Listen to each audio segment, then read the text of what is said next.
প্রত্যেক সপ্তাহের মতো এই সপ্তাহের টিআরপি তালিকাতেও কিছু অবাক করবার মতো পরিবর্তন থাকছে। কোনো ধারাবাহিক একটানা টপার থাকতে পারছে না। জোয়ার ভাটা কি আবার স্লট পাচ্ছে? অনুরাগের ছোঁয়া কি পরাস্ত হচ্ছে? রানী ভবানী কি সামান্য পার্থক্যে নিজের জয় অব্যাহত রাখতে পারছে? কি হচ্ছে এই সপ্তাহের টিআরপিতে? চলো আগাম জানা যাক। সন্ধে 5:30টায় কুসুমের টিআরপি একটু কমছে, তবে ভোলে বাবা পার কারেগা ধারাবাহিকের থেকে এগিয়ে থাকছে।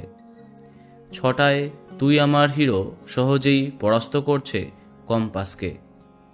6:30টায় লক্ষ্মী ঝাঁপির থেকে কিছুটা এগিয়ে থাকছে চিরদিনই তুমি যে আমার, পার্থক্য অনেক কমেছে। সন্ধে 7টায় কথা অনেক পার্থক্যে পরাস্ত হচ্ছে জগদ্ধাত্রীর কাছে, টিআরপিতে উন্নতি নেই।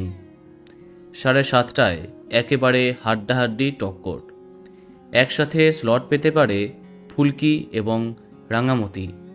রাত 8টায় পরিণীতা নতুন চমকে আরও একটু এগিয়ে যাচ্ছে, সামান্য পিছিয়ে পরশুরাম।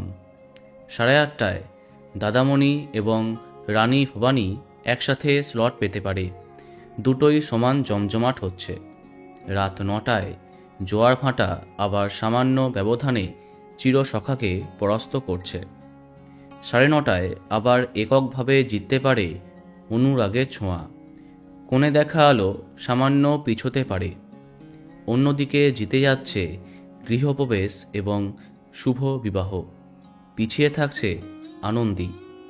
এই সপ্তাহে টপার হবার দাবিদার পরিণীতা।